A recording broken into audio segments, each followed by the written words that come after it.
నిన్న అయోధ్య విరాళాల చోరీ పైన విపక్షం వ్యంగ్యంగా ఒక నాటకం వేసిందట. రావణుడిని తలపించిన పప్పు విహెచ్పి అట వాళ్ళు. విశ్వ హిందూ పరిషత్ సహా సాధు సంఘాలు తీవ్రంగా మండిపడ్డాయట.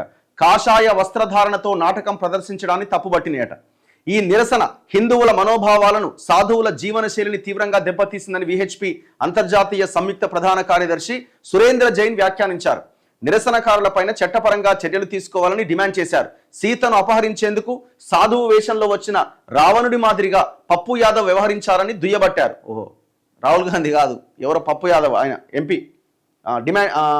కాషాయ వస్త్రాలు కట్టినంత మాత్రాన హిందువుల విశ్వాసాన్ని వారు చూరగొనలేనని విమర్శించారు. అఖిల భారతీయ సంత్ సమితి సభ్యులు మాట్లాడుతూ ఈ నిరసనల్లో పాల్గొన్న ఎంపీలను సభ నుంచి బహిష్కరించాలని, వారి సభ్యత్వాలు రద్దు చేయాలని డిమాండ్ చేశారు. ఇప్పుడు ఇది సరే, వాళ్ళు చేసింది తప్పు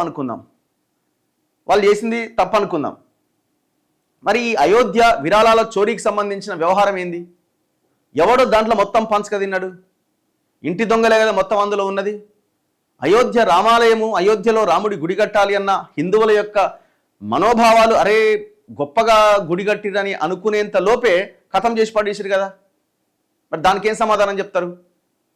ఇప్పుడు హిందువుల మనోభావాలు దెబ్బతిన్నాయి, కాషాయ వస్త్రాన్ని ధరించి ఆడ ఉసబెట్టిరని అంటున్నారు మీరు.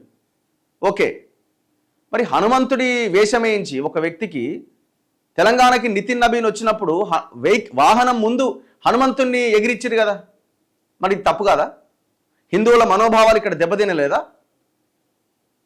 ఇది కూడా ఆలోచించాలి కదా. వాళ్ళు తప్పు చేసిర్రు, ఓకే యాక్షన్ తీసుకోండి.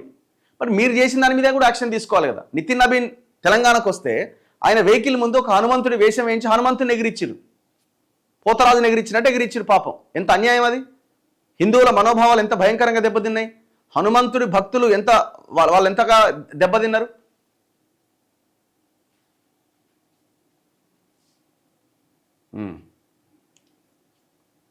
సో నిన్న ఇది జరిగిందట. కాషాయ వస్త్రాలు ధరించి వచ్చిన ఈయన పప్పు యాదవ్ అంటే ఈయన ఎంపీ పప్పు యాదవ్ పార్లమెంట్ ఆవరణలోని మకర ద్వారం ముందు కూర్చొని విరాళాలు సేకరించినట. విరాళాలు సేకరించి ఆయన తన ముందు ఉన్న ఒక హుండీని పెట్టుకుంటారట. ఈ సమయంలో అక్కడికి వచ్చిన కాంగ్రెస్ ఎంపీ రాహుల్ గాంధీ సహా పలువురు ఎంపీలు భక్తుల మాదిరిగా విరాళాలు ఇస్తారట. అయితే హుండీలో వేయాల్సిన విరాళాలను పప్పు యాదవ్ తన జేబులో వేసుకొని ఉడాయించే ప్రయత్నం చేసిండట. దీన్ని గమనించి భక్తుల మాదిరిగా వ్యవహరించిన ఎంపీలు ఆయన్ను వెంబడించి పట్టుకొని దేహశుద్ధి చేస్తున్నట్టుగా నటిస్తారట. దీంతో స్కిట్ పూర్తవుతుంది. ఈ నాటకంలో కాంగ్రెస్ ఎంపీలు ప్రియాంక గాంధీ, ఏఐసిసి అధ్యక్షుడు మల్లికార్జున ఖర్గే, సమాజ్వాదీ ఎంపీలు అవధేష్ ప్రసాద్, ధర్మేంద్ర యాదవ్, జేఎంఎం ఎంపీ మహువా మాజీ తదితరులు భక్తులుగా నటించారు. ఈ సందర్భంగా వెనుక భాగంలో భారీ సంఖ్యలో నిలబడ్డ ప్రతిపక్ష ఎంపీలు అమిత్ షా సభలో ఎందుకు కనిపించడం లేదు అని రాసి ఉన్న బ్యానర్ను ప్రదర్శించారు. అయితే పార్లమెంట్ ఆవరణలో ఇలాంటి నిరసనలు నిషేధిస్తూ ఇటీవల ఉత్తర్వులు వెలువడిన నేపథ్యంలో తాజా ఘటనను లోక్సభ సెక్రటేరియట్ సీరియస్గా తీసుకుంది. ప్రత్యేక వేషధారణలు, నాటకీయ నిరసనలకు పార్లమెంట్ ఆవరణలో నిషేధించామని సెక్రటేరియట్ వర్గాలు తెలిపాయి. తాజా నిరసనపై స్పీకర్ ఓం బిర్లా తీవ్ర అసహనం వ్యక్తం చేశారని, మార్గదర్శకాలు కఠినంగా అమలు చేయాలని ఆదేశించారని పేర్కొన్నాయి.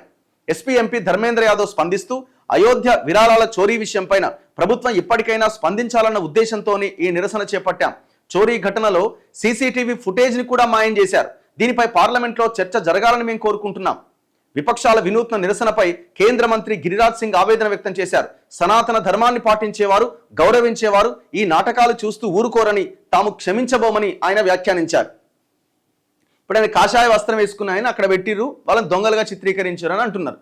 మరి ఇప్పుడు దోపిడీ చేసిన వాళ్ళు ఎవరు? వాళ్ళని కనుక ముందుగానే పట్టుకొని కేసు విచారణ త్వరితగతిన చేసి ఉంటే, అసలు ఇది జరగకపోయి ఉంటే ఈ క్వశ్చనే వచ్చేది కాదు కదా. ఇంతవరకు ఈ అంశం మీద ప్రధానమంత్రి మాట్లాడిండా? పార్లమెంట్లో చర్చ ఎందుకు పెట్టలే? అసలు ఎందుకు జరిగింది? సీసీటీవీ ఫుటేజ్ ఎందుకు మాయం చేసిరు? ఈ ప్రశ్నలకు మాత్రం సమాధానం చెప్పాం.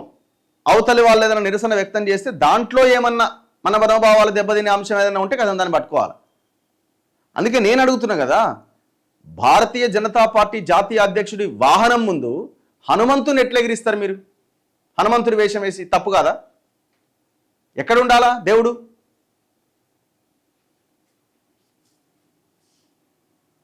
మీరు ఏం మాట్లాడినా జల్లుతుంది. మీరు సాయిబాబాని ద్వేషించినా జల్లుతుంది, సాయిబాబా దేవుడు కాదన్నా జల్లుతుంది, సాయిబాబా భక్తుల మనోభావాలు దెబ్బతీయచ్చు. అందులో హిందువులు ఉన్నారు కోట్లాది మంది. ఎవరినన్నా ఏమన్నా అనొచ్చు, అది కాదు. యువతలోడు కనుక పొరపాటున ఏదైనా అన్నా, ఏదైనా నిరసన చెప్పినా కథం, నువ్వు హిందూ వ్యతిరేకివి.